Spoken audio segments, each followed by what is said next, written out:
पाकिस्तान के पूर्व पीएम इमरान खान की पार्टी पाकिस्तान तहरीक-ए-इंसाफ ने उनकी सेहत को लेकर बड़ा खुलासा किया है। पार्टी ने कहा है कि अगर समय रहते इमरान खान की आंखों का सही से इलाज नहीं किया गया तो हमेशा के लिए इमरान खान अंधे हो सकते हैं। जी हां, पाकिस्तान के पूर्व पीएम इमरान खान अपनी आंखें गंवा सकते हैं। नमस्कार, टर्निंग पॉइंट देख रहे हैं आप। मेरा नाम है नवेंदु शेखर झा और आज आपको बताएंगे इमरान खान की कहानी, कैसे इमरान खान पाकिस्तान की जेलों में तड़प रहे हैं। इमरान खान इस वक्त रावलपिंडी के अदियाला जेल में है। 142 साल पुरानी इस जेल में खूंखार अपराधियों, आतंकियों के अलावा कई बड़े नेताओं को रखा गया है। पाकिस्तानी अखबार डॉन के मुताबिक इमरान खान की पार्टी पीटीआई ने उनके स्वास्थ्य को लेकर सोशल मीडिया पर पोस्ट किया है। पार्टी ने कहा है कि मीडिया रिपोर्ट से पता चला है कि इमरान खान की दाहिनी आंख में सेंट्रल रेटिनल वेन ऑक्लूजन है। यह एक ऐसी मेडिकल कंडीशंस है जिसमें रेटिनल नस में ब्लॉकेज हो जाता है। तुरंत इलाज ना हो तो इसकी वजह से आंख को गंभीर और परमानेंट नुकसान हो सकता है। पीटीआई का कहना है कि इमरान खान को इलाज के लिए उनकी सुविधा के मुताबिक हॉस्पिटल चुनने की सहूलियत दी जाए, जो नहीं मिल रही है। साथ ही उन्हें परिवार और करीबी लोगों से मिलने की अनुमति भी दी जाए। पीटीआई ने आरोप लगाया है कि ऐसी मेडिकल कंडीशंस के बावजूद जेल के अधिकारी अदियाला जेल के भीतर ही इलाज करवाने पर जोर दे रहे हैं, जबकि मेडिकल एक्सपर्ट्स ने कथित तौर पर कहा है कि इलाज के लिए उन्हें ऑपरेशन थिएटर और खास सुविधाओं को देने की जरूरत है जो जेल में उपलब्ध नहीं है। पार्टी ने आगे दावा किया है कि इमरान खान पहली बार अक्टूबर 2024 में अपने पर्सनल डॉक्टर से मिले थे और तब से इस्लामाबाद हाई कोर्ट के निर्देशों के बावजूद उनकी मेडिकल जांच नहीं होने दी गई। इसमें यह भी कहा गया कि रेगुलर मेडिकल चेकअप की मांग वाली एक याचिका अगस्त 2025 से पेंडिंग है। दूसरी ओर इमरान खान की बहनें अदियाला जेल के बाहर पीटीआई समर्थकों के साथ शामिल हुई, प्रदर्शन किया।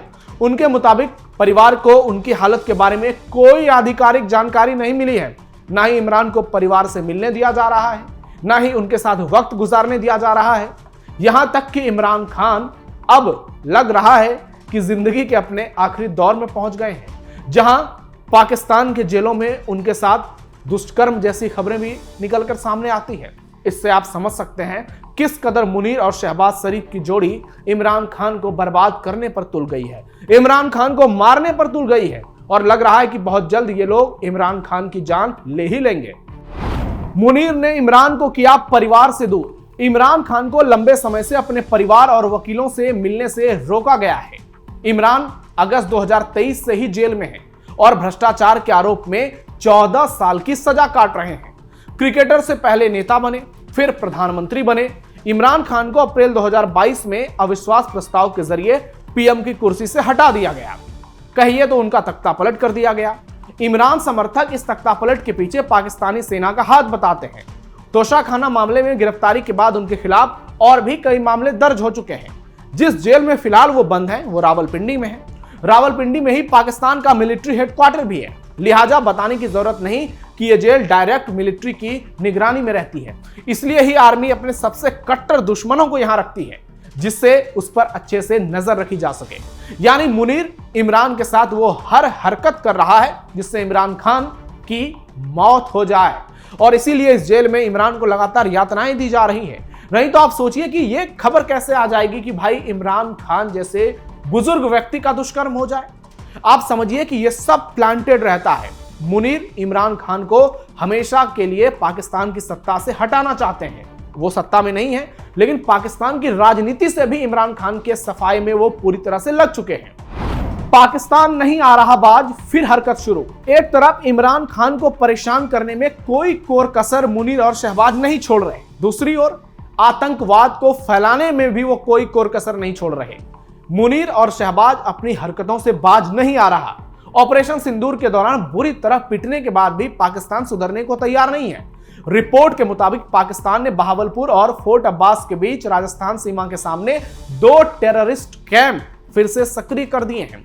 ऑपरेशन सिंदूर के बाद भी जैश लश्कर जैसे भारत विरोधी आतंकी संगठन को खुली छूट दे रखी है। बहावलपुर में इनकी बैठकें हो रही हैं, भारत के खिलाफ साजिशें रची जा रही हैं और पाकिस्तान एक बार फिर से बेनकाब हो रहा है। खुफिया एजेंसियों से मिले ताजा इनपुट ने सीमा सुरक्षा एजेंसियों की चिंता बढ़ा दी है। रिपोर्ट के मुताबिक बीकानेर और श्रीगंगानगर सेक्टर के सामने पाकिस्तान की सीमा में 2 टेररिस्ट कैंप फिर से पूरी तरह से एक्टिवेट हो चुके हैं। ये कैंप बहावलपुर और फोर्ट अब्बास के बीच संचालित किए जा रहे हैं। जानकारी सामने आने के बाद सेना, बीएसएफ और तमाम सुरक्षा एजेंसियां पूरी तरह से अलर्ट मोड में हैं। सूत्रों के मुताबिक बीते साल मई में भारत द्वारा चलाए गए ऑपरेशन सिंदूर के दौरान पाकिस्तान के पंजाब प्रांत और पीओके में स्थित कई आतंकी ठिकानों को निशाना बनाया गया। इस सैन्य कार्रवाई में जैश ए मोहम्मद और लश्कर ए तैयबा के ठिकानों को भारी नुकसान पहुंचा था। कई बड़े आतंकी ढेर हुए थे। मसूद अजहर का जीजा साला बहुत सारे लोगों की मौत हो गई थी। हालांकि इसके बावजूद आतंकी संगठन पाकिस्तानी सेना और वहां की सत्ता के संरक्षण में एक बार फिर से गठबंधन देखने को मिल रहा है और भारत के खिलाफ नेटवर्क को खड़ा करने में ये ताकतें पूरी तरह से दमखम लगा रही हैं, जी जान लगा रही हैं। जैश और लश्कर रच रहे बड़ी आतंकी साजिश। सूत्रों के मुताबिक खुफिया रिपोर्ट में यह भी सामने आया है कि 12 जनवरी 2026 में बहावलपुर स्थित जैश के मुख्यालय में संदिग्ध गतिविधियां देखी गई हैं। इलाके में चहल पहल देखी गई। यहां एक मदरसे में जैश और लश्कर से जुड़े कई बड़े चेहरों की बैठक होने की जानकारी मिली है। आशंका है इस दौरान भारत के खिलाफ कोई नई साजिश रची जा रही है, कोई नई रणनीति तैयार की जा रही है। हालांकि आधिकारिक पुष्टि नहीं हुई है, लेकिन एजेंसियां इसे गंभीर सुरक्षा चुनौती मान रही है। इसी तरह लश्कर ए तैयबा ने पंजाब के मुरीदके स्थित अपने पुराने मरकज में भी गतिविधियां तेज कर दी हैं। ऑपरेशन सिंदूर में क्षतिग्रस्त हुए ढांचे की मरम्मत की जा रही है, क्योंकि उनको फिर से सक्रिय किया जा रहा है। हाल ही में यहां लड़ाकों से जुड़ा एक आयोजन भी हुआ, जिसमें संगठन से जुड़े कई करीबी लोग आतंकियों के मौजूद रहे। खुफिया एजेंसियों के मुताबिक आतंक फैलाने की रणनीति में अब आपराधिक गिरोहों को शामिल किया जा रहा है। पंजाब के गैंगस्टरों को फुल सोल्जर के रूप में इस्तेमाल कर हथियारी तस्करी, रंगदारी और नशे के कारोबार में जुटाने का काम किया जा रहा है और इसके लिए अलग से रकम इकट्ठा किया जा रहा है। यह नेटवर्क पाकिस्तान से आगे बढ़कर राजस्थान, पंजाब, हरियाणा, दिल्ली, एनसीआर और उत्तर प्रदेश तक फैलाया जा रहा है। आपको बता दें कि हाल ही में भारतीय सेना प्रमुख जनरल उपेंद्र द्विवेदी ने पाकिस्तान को सीधी चेतावनी दी है। उन्होंने साफ कहा है कि सीमा पार अब भी कई आतंकी कैंप मौजूद हैं, जिसमें से 2 राजस्थान सीमा के सामने दोबारा से तैयार किए गए। आर्मी चीफ ने 2 टूक शब्दों में कहा कि ऑपरेशन सिंदूर पूरी ताकत के साथ जारी है और पाकिस्तान को किसी भी नापाक हरकत का जवाब सीधा और विनाशकारी मिलेगा। आपको बता दें कि ऑपरेशन सिंदूर के बाद से पाकिस्तान कुछ समय के लिए थोड़ा सुधरने का एक्टिंग कर रहा था, लेकिन जो रवैया उसने अपनाया हुआ है, लग रहा है कि यह नापाक मुल्क कभी सुधर ही नहीं सकता। आप इसको कितना भी पीट दें, जब तक इसको जड़ से नहीं उखाड़ेंगे, ये अपनी नापाक चालें चलता रहेगा, नापाक साजिशें रचता रहेगा और भारत को बर्बाद करने के लिए, भारत पर हमले करने के लिए, गजवाए हिंद का ख्वाब देखने के लिए ये हर वो कोशिश करेगा जिससे भारत परेशान हो पाए, जिससे भारत को दिक्कतें हो। लेकिन अब पाकिस्तान शायद एक गलती करेगा तो उसकी पूरी नक्शे से तस्वीर ही बदल जाएगी। पाकिस्तान को बर्बाद कर देगा मुनीर शहबाज। मौलाना मुनीर और शहबाज शरीफ की जोड़ी पाकिस्तान को जिस रास्ते पर ले जा रही है, वो सीधा तबाही की ओर जाता दिख रहा है। एक और आर्मी चीफ असीम मुनीर है, जो सत्ता के नशे में लोकतंत्र को कुचलने, इमरान खान जैसे लोकप्रिय नेता को जेल में सड़ाने और उसकी सेहत तक को हथियार बनाने से कोई हिचक नहीं रहा है। दूसरी ओर पीएम शहबाज शरीफ, जो पूरी तरह फौज के इशारे पर चलने वाला कठपुतली बन चुका है, नामर्द।